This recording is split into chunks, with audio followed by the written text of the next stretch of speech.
this computer. Well, hello, everyone, and welcome back one more time. This is video number 5 that Mike Sullivan and I have been doing in response to Doug Wilson, who recently produced a video, pardon me, claiming that covenant eschatology, the full preterist view, is basically the worst sort of heresy one can imagine. And as Mike and I have pondered, we really don't know why he bothers with us, since there are only 14 of us full preterists around anyway. But, but nonetheless, he felt compelled to produce at least 2 videos attacking the full preterist view. So it is what it is. And so since Doug was one of the co-signers of a major letter sent out, signed by, I don't even know how many people have signed it now, all of whom were condemning Gary DeMar and all other people that would even think about studying covenant eschatology as heresy. I mean, it's just like, we're going to tell you what to think. We're going to tell you what to study. You're forbidden. You're forbidden to examine this doctrine. I can't help but think, Mike, years and years ago, right here in Ardmore, Oklahoma, when the controversy at the Maxwell Avenue Church of Christ was swirling, and I had 3 elders standing around me, not in the friendliest way, I might add, but there was a fella there that I had personally baptized. He was fully bought into covenant eschatology, thought it was just absolutely the most fantastic thing he had ever studied in his life. And he's there, and one of the person was standing there.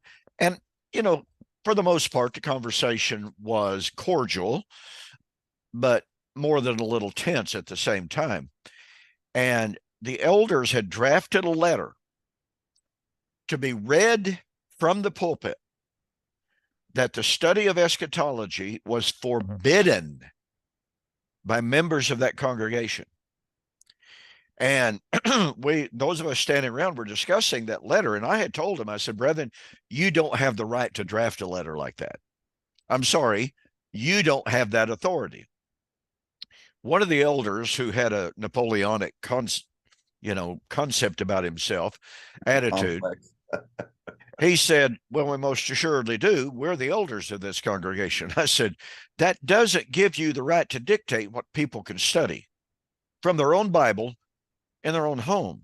And he said, of course it does. This fellow standing there that I had brought to the Lord, he was a policeman. He was a little outspoken. And he goes, pointing his finger at the elder, and he was a rather imposing guy. He said, let me tell you something. I came out of the Roman Catholic Church, where they tell us what we can think, when we can think it, how we can think it, what we can study, what we cannot study. And he said, I left that church because of that. And he said, guess what? I can leave this one too. And this elder speaks up and said, no, you can't. Good grief. And so I couldn't help but be reminded, as I read this letter, of that situation at the Maxwell Avenue Church of Christ, of men who seem to think they can dictate to other believers that they can't even pick up their own Bible in the privacy of their own home and study whatever they want to. Well, you can see, kind of from my perspective, the Reformed community, or the Sovereign Grace community, that they're torn, that they're giving 2 different messages. On the one hand, full preterism is so easy to refute. Right. Don, all you have to do is just look outside. Look outside. It's that simple to refute. On the other side, they are so threatened that you study this position, because it will make so much sense and it will connect so many dots for you. And they know that. They know it. They don't want you coming to them asking the important questions. Therefore, they forbid you to study this, and they will intimidate you and do whatever it takes. So I just find it interesting. On the one hand, you can't study it because it's so threatening, and then on the other hand, it's so easy to refute. So, in my community, it's like, oh, yeah, you want to study Arminianism and Yeah. Calvinism? Go ahead. Because they're confident that if you look at both sides, they're confident that you'll come out more Calvinistic or whatever. But when it comes to preterism, it is so different. They are Yeah. so scared to death that you will study this. And it to me, I think like your friend there, I mean, it really just gives the farm away as far as what's really going on in the heart Well, and the mind. there's something directly analogous to the illustration that you gave. In the churches of Christ historically, uh, prominent ministers in the Church of Christ would debate each other for the privilege of debating against dispensationalism. No, let me do it. Let me do it. No, let me do it. Well, when it comes to preterism, it's like, no, we're not going to debate. We're not going to debate that. We're not going to give them the time, and on with that kind of stuff. And back to your illustration, it's so easy to refute. Anybody can refute it. Well, okay, then take me to the woodshed in a public debate. No. I don't need to do that. No. So it's really nothing less than hypocritical for men like Doug Wilson, who is well known as a quote reformed apologist, to refuse to engage in what we have offered repeatedly now, collegial, respectful, cordial discussion of this issue. And it's so I mean, I have seen this, and I couldn't even begin to tell you, Mike, the number of men, both within my fellowship of the Churches of Christ Amillennial World, as well as outside it, that I have challenged to formal debate. And it's the same response. Just recently, someone sent me a link to an internet page. I'd have to look it up in my files. I saved a little bit of an exchange that I had, but it was a couple of reformed guys, and boy, they were just tying into us, the rankest sort of heretics. And so I posted a challenge to debate, and they wrote back, "We don't debate heretics. Uh, Debate is the most arrogant form of elitism possible." And I wrote back and I said, well, that's interesting. I said, because Jesus debated the Pharisees, the Sadducees, the scribes, and the lawyers. Paul, as his custom was, went into the synagogue every Sabbath and there debated whether or not Jesus was the Christ. And I said, oh, by the way, do I have to remind you of Martin Luther and the And not debates that only he? that, they don't have a problem debating a Jehovah Witness, a Roman Catholic, a Mormon. I think last I heard they call them damnable heretics Yep. too. Yep. So don't tell me that you don't debate heretics when in fact your apologists do. It's a total lie. I mean, you set the biblical groundwork for debating, but even it's just inconsistent within their own worldview and in their I agree. churches. They I know agree. darn well that they debate heretics. Absolutely right. And they espouse and advocate that kind of activity because they know, as I pointed out to one individual not long ago, Christianity has advanced through debate through the centuries.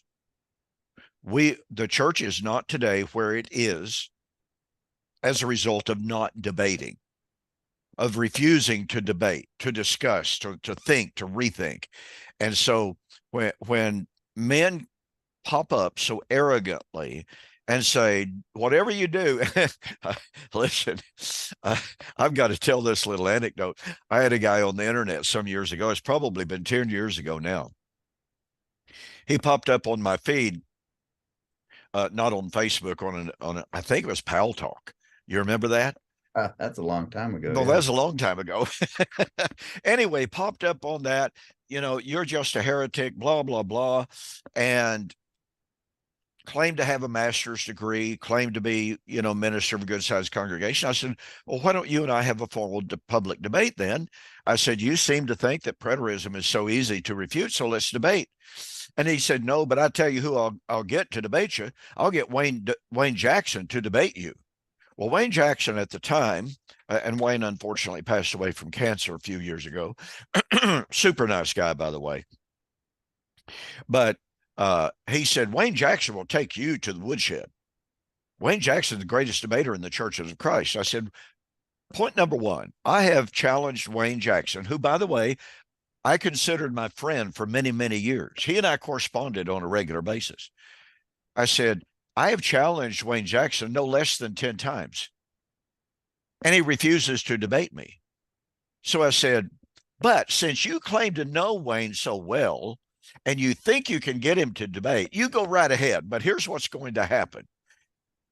He not only is going to refuse to debate me, but he's going to tell you, whatever you do, do not debate him, because you don't know what you're getting into if you debate Don Preston. Lo and behold, the guy wrote back and told me all this. And I'm going, well, I appreciate his integrity for reporting that to me. And I said, well, okay, what about it? Are you willing to discuss these things? And he said, no, I'm going to take Wayne's advice, and our conversation is over. Wow. I've had that happen so many times. It's just absolutely incredible. Okay. As you and I said in our private discussions, I probably need to sit here like this to keep from having so much glare on my glasses. See what I mean? Reflection. And my wife and I were over here looking at this a while ago, trying to figure out how we could improve my lighting situation. And I really do not know how I'm going to do it, but I've got to work on it.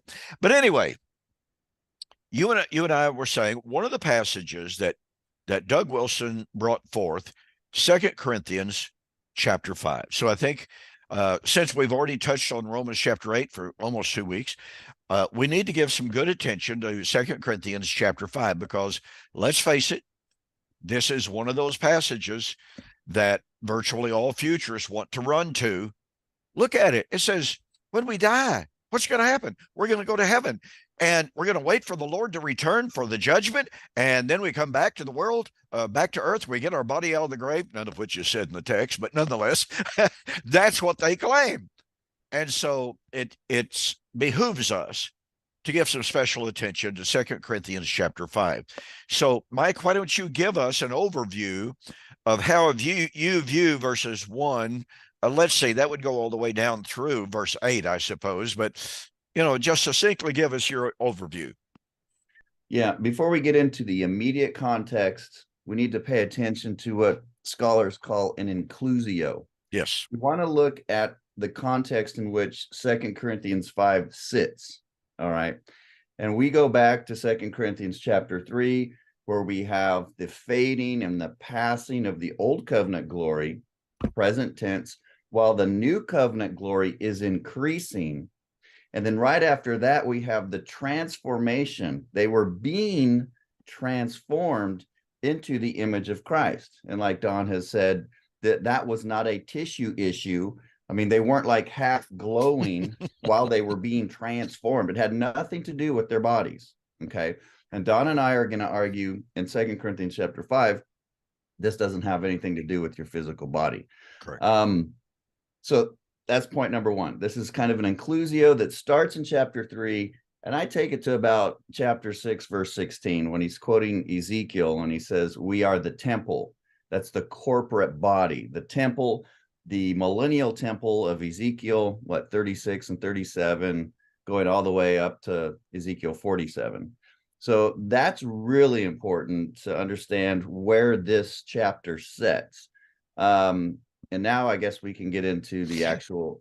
Well, let's follow up on that, because it is so critical, as you say. That is that's the prophetic setting for 2 Corinthians 3 through 6. And I really honestly believe that 2 Corinthians 3 through 6 is Paul's rabbinic midrash commentary. Virtually every single major constituent element of Ezekiel 37 is found in 2 Corinthians chapters 3 through 6. And the conclusion of that midrash is chapter 7, verse 1 and 2, where he says, therefore, since we have these great and precious promises, or the one who has these great and precious promises cleanses himself of all filthiness of the flesh and of the spirit. So there's his drawing the conclusion of saying, okay, look at what has been promised to us in the past. And what has been promised in the past is, pardon me, the ministry of reconciliation between the house of Judah and the house of Israel, the 10 northern tribes, 2 southern tribes. Because in Ezekiel 37, what do you have? You have the valley of dry bones, and you have the promise that the whole house of Israel would be brought back together. The 2 sticks are brought together, they're bound together, and Ezekiel is told this represents the future restoration of all Israel under the Messiah. Well, guess what? In 2 Corinthians chapter 5, starting with about verse 17, Paul says, God has given unto us the ministry of reconciliation. Well, there's nothing more graphically reconciliation than Ezekiel 37, and I would also add Isaiah 49 that he draws directly from in 2 Corinthians chapter 6. Pardon me. So Yeah. we have. Would you like me to read it? Go ahead. Okay. For we know that if the earthly tabernacle we live in is destroyed, now this Greek word is used in Matthew 24, verse We're 2. going to get to that. Yeah, hang on. Yeah, we're going to get to that. Okay. I'll just read. We have a building from God, an eternal house in heaven. And I won't spoil the beans there, but Don did mention verse 17, where we are a new creation. And we'll look at Isaiah 65 and see if we can find out what this building is. Not built by human hands. Boy, Daniel 2 kind of pops out to me. Meanwhile, we groan. I think Don and I have spent a couple of weeks on maybe where that might be found. Let's see here. Longing to be clothed instead with our heavenly dwelling. Because when we are clothed, we will not be found naked.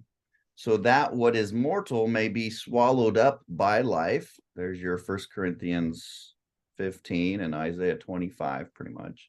Now, the one who has fashioned us for this very purpose is God, who has given us the Spirit as a deposit, guaranteeing, there's our charismata that we've seen throughout 1 Corinthians, what is to come.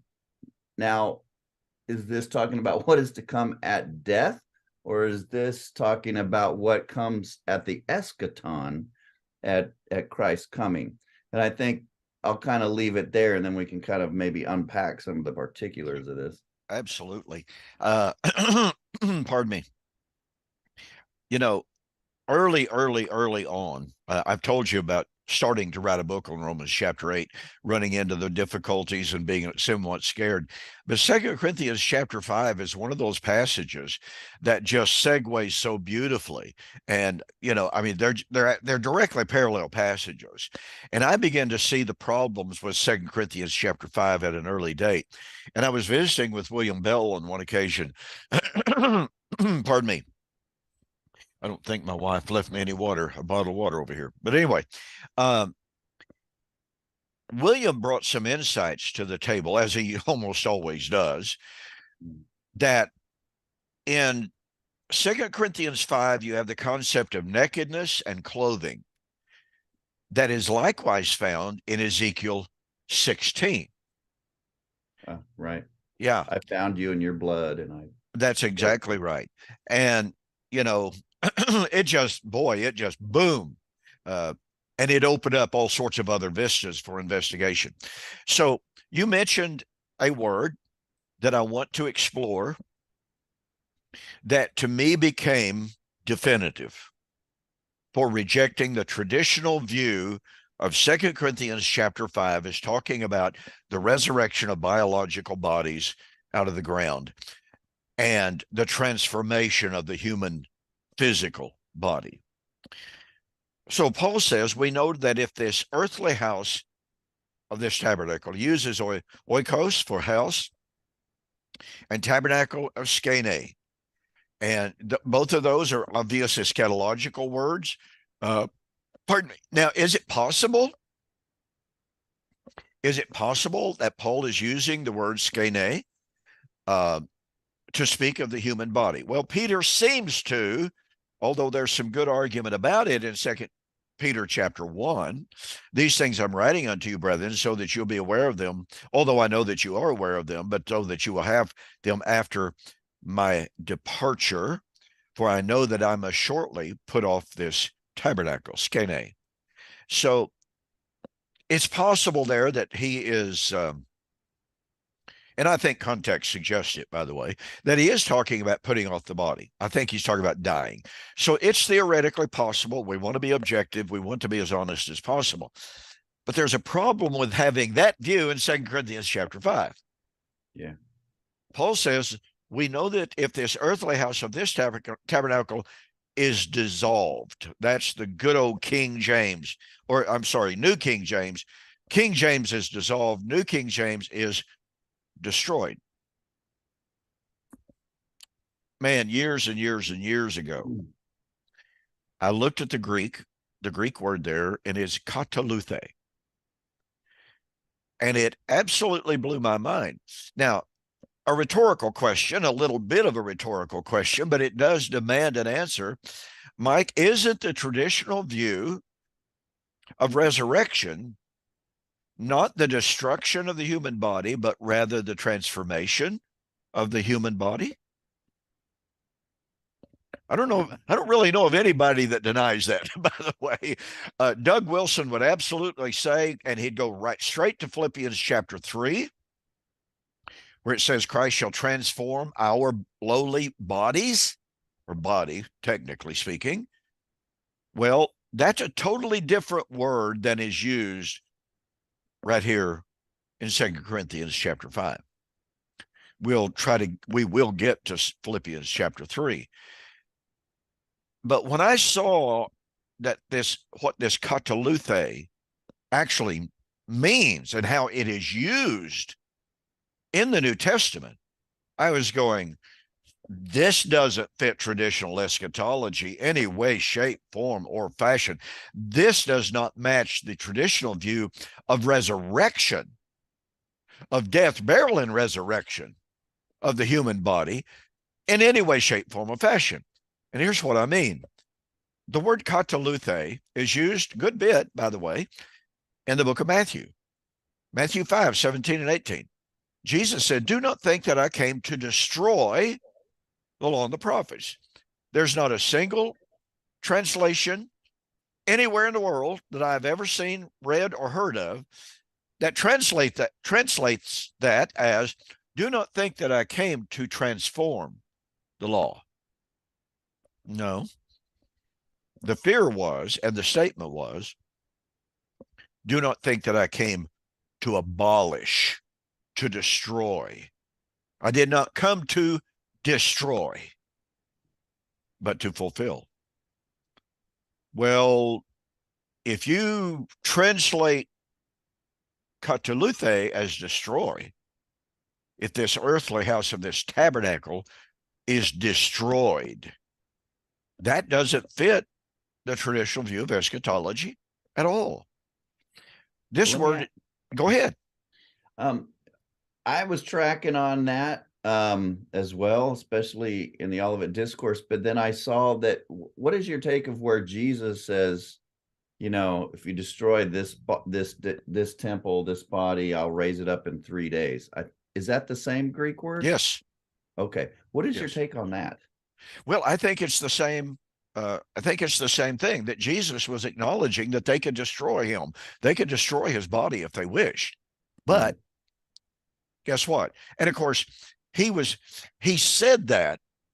Let's be very clear of the context. Matthew 26, what is it? Verse 41, I think.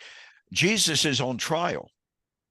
And the Sanhedrin were looking for false prophets, or excuse me, false witnesses. They couldn't find any.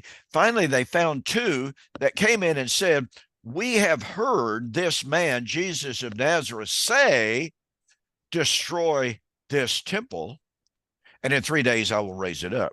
Well, there it's referring to the physical temple. Okay. When Jesus promised to destroy his body. Let me see. Wait a minute. Which verse is that? It's early on in one of the Gospels. Well, in John chapter 2, verse 19. I think it is John. Yeah. Yeah. But remember, there in that context, Jesus is standing in the temple. The apostles believed that he was talking about the physical temple. Mm-hmm. He said, destroy this temple, and in 3 days I will raise it up. So he was talking about death there being destruction. Okay, destruction of his body. Well, obviously, they weren't able to destroy his body because it was not possible for him to see corruption. But the point being that destroy means to destroy. Okay. And Jesus said, you guys won't even be able to do that because of his power. Gotcha. And all of the other references, with the exception of one, which is translated as something like, boy, it's been a long time since I did the word study, but there's one place, I believe it's in Luke, where it says the men found lodging, and you're going, what? You're going, where did this come from? I do not understand that particular use of kataluthi. In the other passages, you've already alluded to it, Matthew chapter 24 and verse 2, Jesus being shown the stones of the temple, and he says, do you not see all of these things? The hour is coming in which not one stone shall be left standing that shall not be cast down. Obviously, destruction in mind. The passage in Matthew 26:41 that I've already alluded to, Jesus before the Sanhedrin on trial, and the false witnesses say, this man said, destroy this temple, and in 3 days I'll raise it up. The point being that the majority uses, it's very safe to say that the majority uses of kataluthi and its cognates refers to destruction.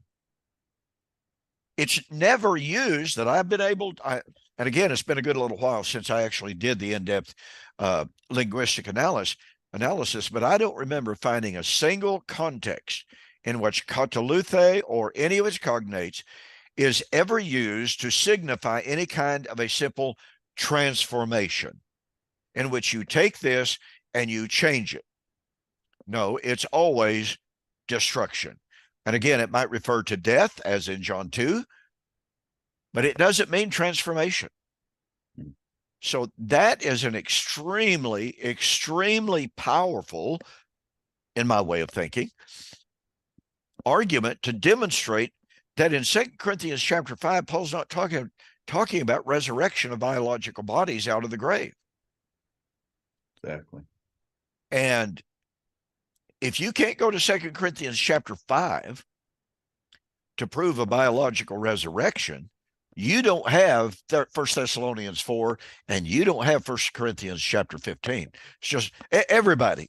I mean, basically, while dispensationalists might try to draw a distinction between 1 Thessalonians chapter 4 and 1 Corinthians 15, nobody else does. Everybody understands these are directly parallel passages. So here is Paul using a word that essentially there's no way to linguistically challenge the meaning. And that's why the huge majority, well, all of the translations render kataluthi in 2 Corinthians chapter 5 as abolish, destroy, etc. There's not a single translation that I'm aware of, unless I missed one, unless there was a new one out there, not one of them translated as if our body is transformed. And somebody might object and say, well, no, Paul's not talking about here resurrection per se. He's talking about death. Well, while Jesus might have used that of death one time, in the rest of the cases, it doesn't mean that. Right. It means you destroy the body. Well, if you destroy the body, then resurrection, who was it that Chrysostom was arguing against in the 4th century when someone was arguing against the possibility of biological resurrection. And Chrysostom just essentially argued, well, God's great enough to do anything he wants to. He could create out of nothing, et cetera, et cetera. Well, all of that may be true, but you've got to prove it from Scripture that that was God's intent. But the argument was being made, okay, what about a person who falls overboard into the sea? The sharks, the fish consume his body. So you got 100 different fish scattering his atoms, scattering his cells here, there, and everywhere. How does God bring those back together and restore the body? And you will notice also, folks, Paul doesn't say one word in 2 Corinthians chapter 5 about restoration of the body. He says, as a matter of fact, this body is destroyed. We have a body in heaven, eternal in the heavens. Exactly. Which goes back, doesn't it, Mike, to one of the concepts within Judaism that we have discussed. They did not hold a monolithic, myopic view of resurrection. One of their views of resurrection was you die, you go to heaven. Exactly. So your thoughts on that? Yeah, I mean, I agree, and I think even Gary DeMar, one of the reasons why they're just going after him so much is that he has suggested kind of more an immortal body at death position. That some full preterists hold up. Now, if you're going to say immortal body at death only view, I would take an issue with that. I know some people say that it's both, but when I'm looking at this text, and especially 1 Corinthians 15, when we get there, there's just no way with the tents and the seed. I mean, there's just no way.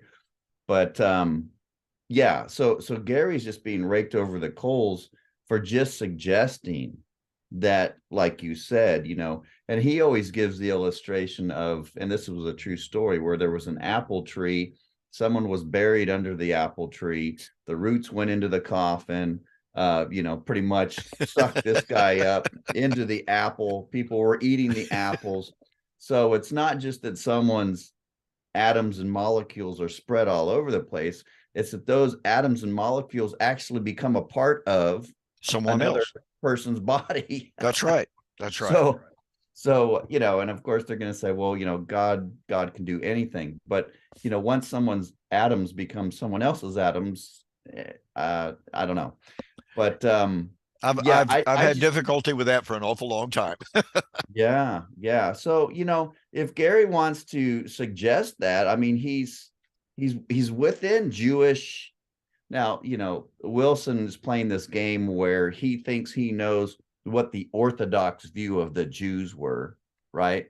So that's his way of getting out of what we're developing, and that is some Jews believed at biological death, they would be raised from their body, their spirit would go back to the Lord, and they would be judged at that time. Others said, no, we go to a waiting place, and our spirit or soul is raised out of Abraham's bosom or Hades into God's presence at the end of the age.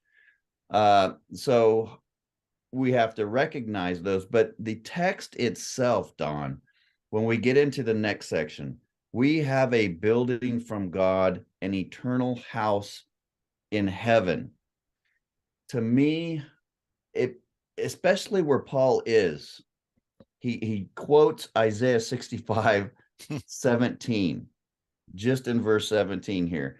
And so it's clear, we both know, when we both teach, and it's just basic hermeneutics, whenever an author quotes an Old Testament passage, you need to go to that passage in the Old Testament. You need to look at the context.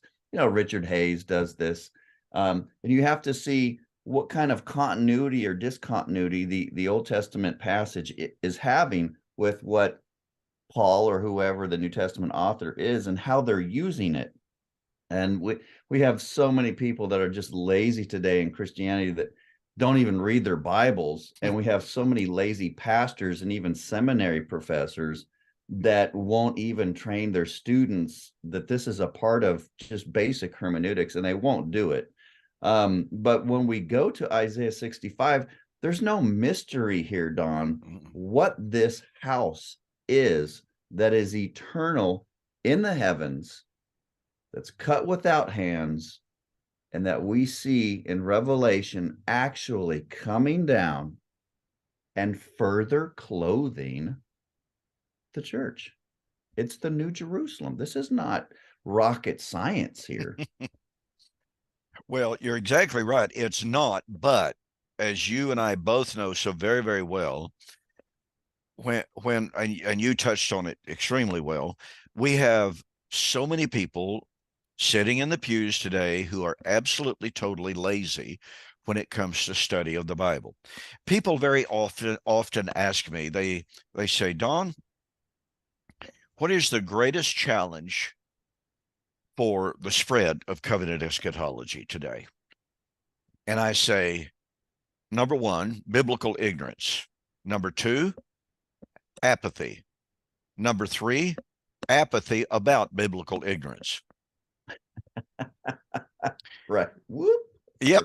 Whoop. And I really honestly think that is true. And it's frightening.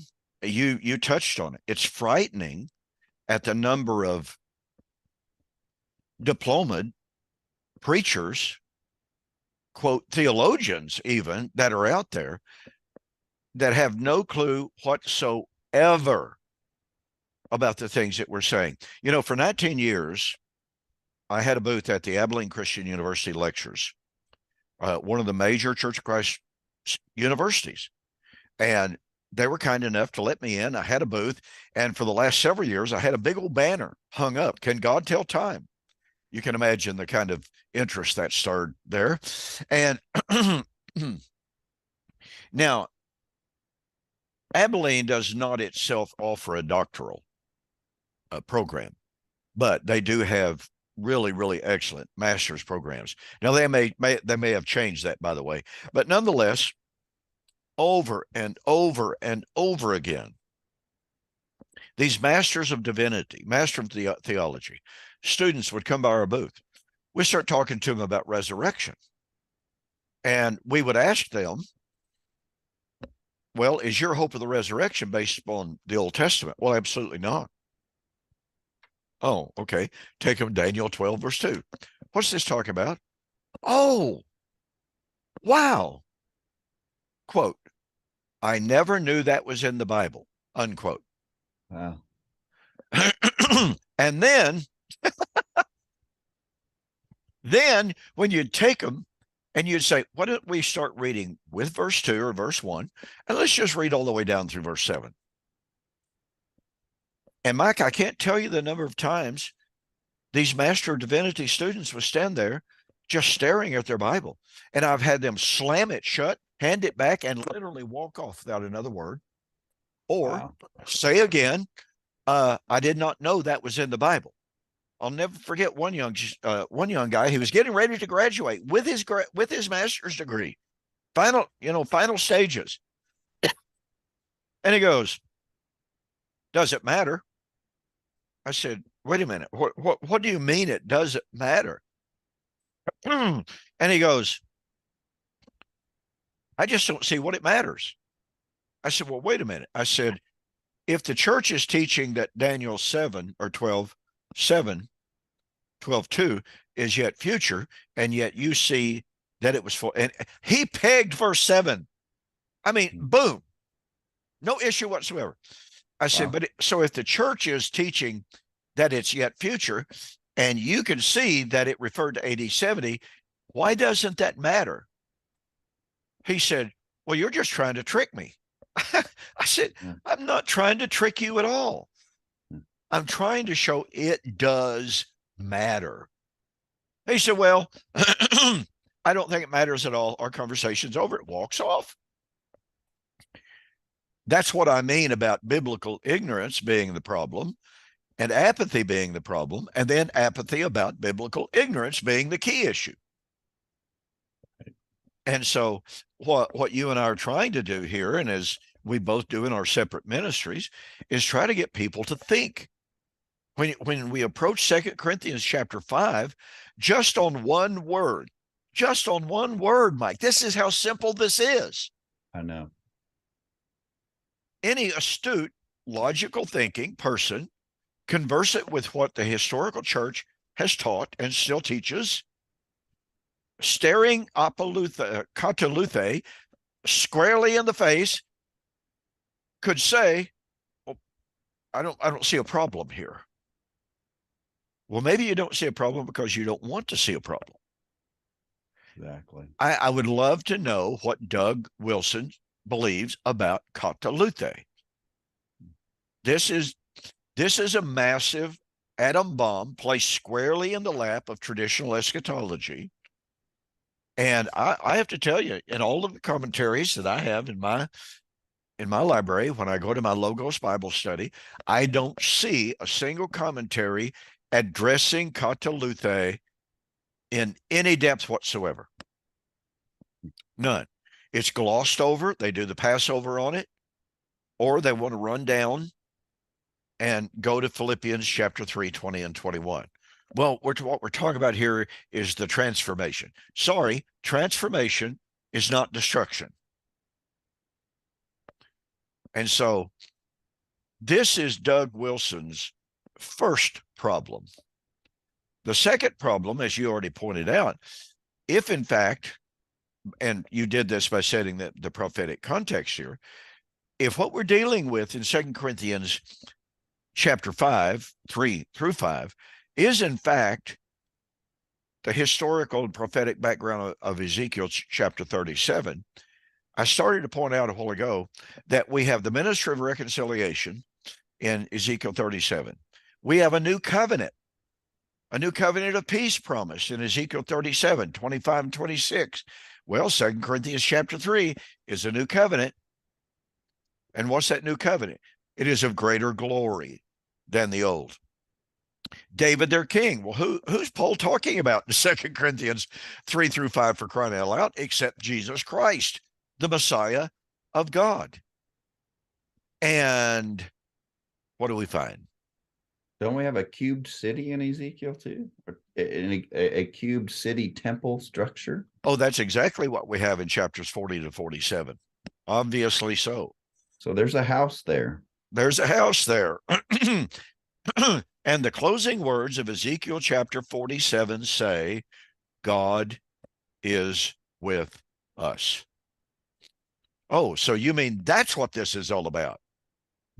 So when we come to 2 Corinthians chapter 6, where Paul says, do not be unequally yoked together with the unbeliever, what fellowship does light have with darkness? What fellowship does Christ have with Belial, etc., etc.? For you are the temple of God, as it is written. And he quotes, he actually conflates two verses, one from Leviticus, but the other directly from Ezekiel 37, 26. At this time of the reconciliation of Israel, which would include the nations also, according to verse 37, 26, at the time of the new covenant, at the time of the Messiah ruling, at the time of the greater glory, at the time of the transformation from death to life. Because, I mean, after all, Ezekiel 37, valley of dry bones, they stand up, the Spirit of the Lord is breathed into them, and they live. Resurrection. All of that's in 2 Corinthians 3 through 5, 3 through 6. And Ezekiel 37, 26 or 37 closes with the promise of the new tabernacle. At that time, I will set my tabernacle, skene in the Septuagint, among them. I will dwell among them. They will be my people, and I will be their God, so that all nations may know that I am with you. Here's the glorification of the God of Israel through calling of the Gentiles, reunification, the restoration of Israel, Messiah, new covenant, resurrection. It's all there. And there's not one word in Ezekiel 37 about biological death or resurrection. Absolutely right. Also, we could probably tie in the covenantal contrast with 2 Corinthians 3 and going into Hebrews 9 and 10, where the author is saying that the first covenant, the old covenant, and the first compartment of the temple tabernacle structure, which is the holy place, was typological of their then present old covenant age. And then he says, and when the first is removed, and a lot of people and a lot of preterists think that that is the first old covenant temple completely gone. I don't understand it that way. No. He's talking about that first holy place part of the temple. When that is removed, then we're in God's presence. And that's exactly what we see in Revelation 21, verse 16. You have this perfect cube, which is now God's dwelling place for his people, where he's going to dwell in them and they are going to dwell in him. It's coming down from heaven. It arrives on earth, clothes God's people who are on earth. They're not raptured, Ed Stevens. And it is like a beautiful wedding garment. You know, Isaiah 52, Isaiah, was it 60 as well, the wedding garment theme. And so the church is clothed with his righteousness, and the church becomes this perfect, most holy place where they experience God's presence. And that falls perfectly with Hebrews chapter 10. And that is going to take place when he comes in a very, very little while and will not delay. Absolutely. Good summary there, because it's, I marvel at times, I find myself sitting here day after day, and I'll be studying, I'll be researching, I'll be writing, and I will stumble on to some symmetry, as I call it, that I have not seen before. And I just literally sit back and marvel at the glory of God revealed in his word. Yeah. The consistency and the harmony is beautiful. It truly is. And I marvel at men, well, like Mark Smith that I debated recently, who have such a naive, uneducated, I'll use the word ignorant because that's what it is. And I was ignorant for many years. I'm real sure that there's things right now I'm still ignorant on. I learn stuff every single day. But the point of fact is, he obviously has made no effort to eliminate his ignorance. He ran into what he perceived was an insurmountable problem, what I call the challenge of Christ. Jesus said, if I do not do the works which my Father has given me, do not believe me. Mark Smith and atheists say, well, see, Jesus said he was coming back. And after all, if you go out on the streets of New York City and you say, here, somebody read this for me, okay, they'll know what that means, as if the average New Yorker would have the slightest clue what he was reading in the first place. But the point being that there is such a marvelous, marvelous unity in the scriptures, this symmetry that flows from book to book to book to book. And I love what Richard Hayes does. Now, I don't always agree with Richard Hayes. One of his books, Looking Backwards, is a book in which he says that the original intent or the original context is being changed by the New Testament writer. I don't agree with that. I think what the New Testament writers are doing, as 2 Peter chapter 1, 10 to 12 points out very well, is the New Testament writers through the Holy Spirit were giving the genuine, true meaning of what those Old Testament prophets were writing.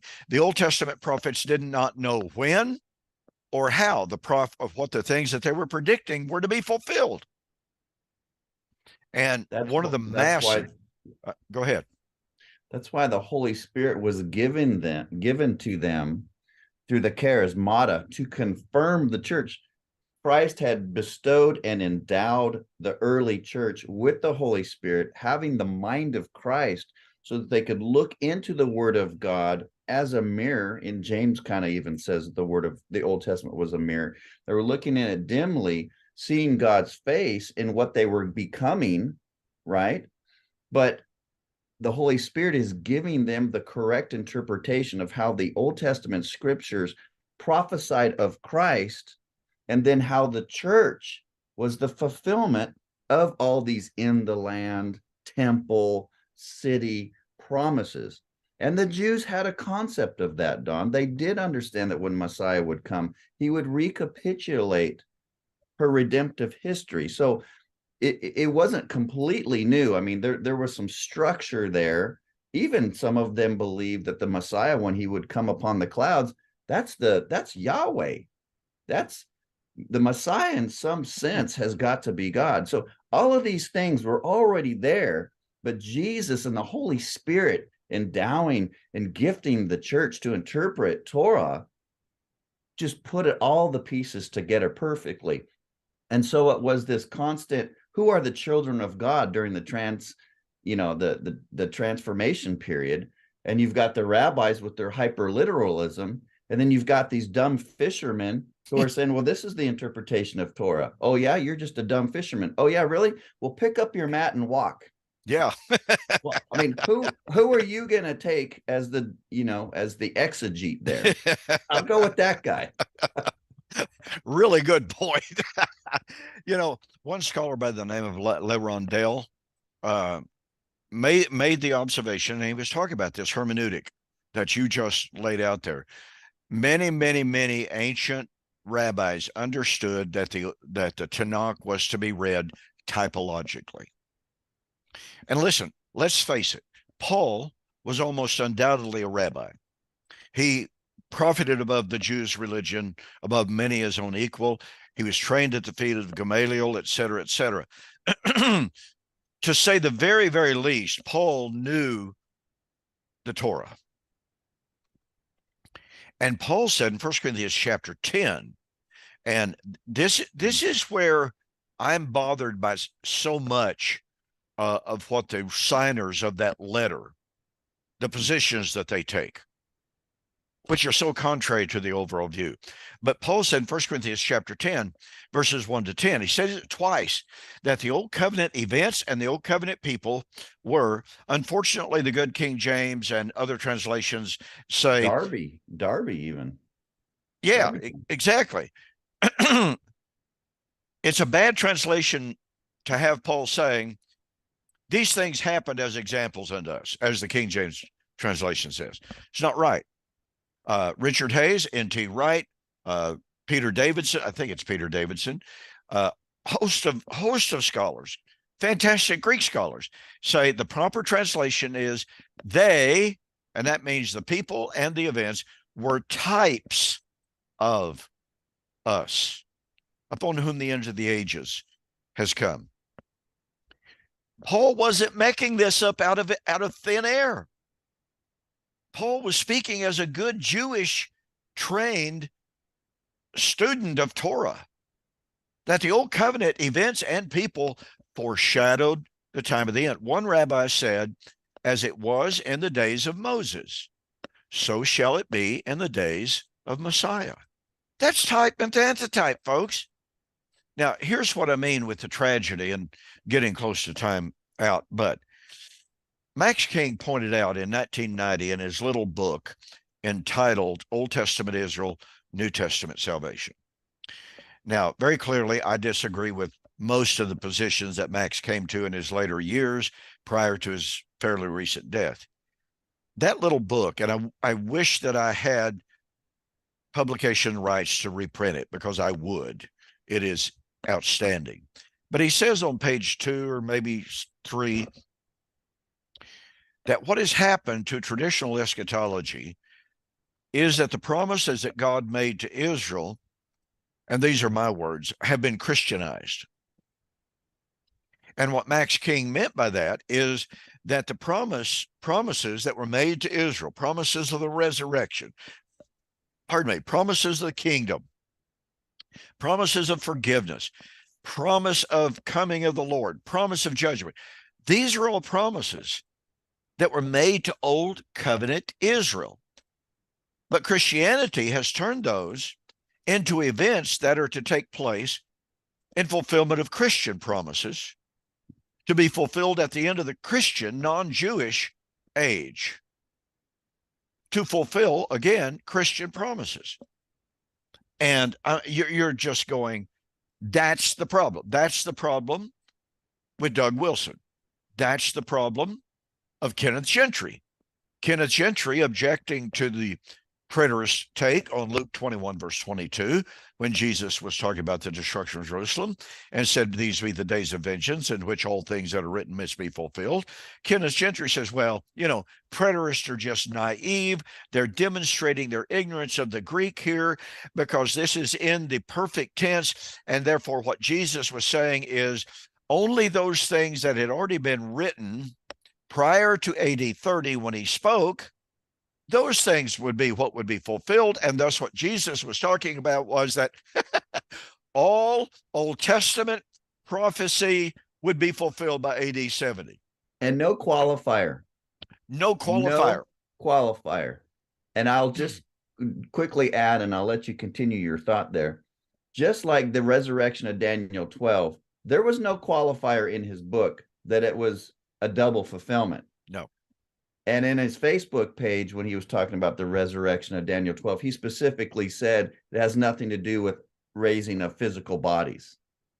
But then when we go to Criswell, and I raise my hand and talk to him about it, all of a sudden, out of the air, now we have a double fulfillment. Yes. I mean, this guy is, well, I could go on a tangent. Yeah. But like you said, there's no qualifier what he said. And he dug his grave when he said that. Well, I agree 100%. So when Kenneth Gentry, and look, I've had many others as well, scholarly men say all Old Testament prophecy was fulfilled. I was in a phone conversation with John Bray years and years ago, 20 years ago. He and I used to talk quite often on the phone. And anyway, he was saying, well, he had sent me a copy of his book that had just come out, Matthew 24 Fulfilled. And I was expressing my appreciation because in the book it says all of God's Old Testament promises have been fulfilled. And I said, John, I want to know if you truly believe that. He said, well, of course I do, Don. Now, this is when he still claimed to be a futurist, right. Sort of, kind of, right. Struggling. And I said, well, John, I really appreciate that. I said, now, follow me here. All Old Testament promises that God made to Israel are fulfilled. Is that true or false? He said, no, it's true. I believe that. I said, well, John, the Old Testament predicted the resurrection, the judgment, the coming of the Lord, the kingdom, salvation, new creation. I said, all of those are found in the Old Testament, John. Phone went totally silent. And he said, well, Don, it looks as if I have some more study to do. And that's the kind of guy he was. He was a great guy. So anyway, it's just one of those type of things that Kenneth Gentry, like you said, entrapped himself. He killed himself, destroyed his own theology. So, folks, we've gotten into 2 Corinthians chapter 5. Didn't get all that far. We got far enough, but we'll have a few more things to say about it again next week. As I've already announced, I published the video on Thursday in the place of my morning musings, and I have to process this video, and I'll get it up just as soon as possible. Mike, enjoyed being with you again, as always. Great, man. Take care. Good night and God bless. All right. See you later. All right. Take care, Don.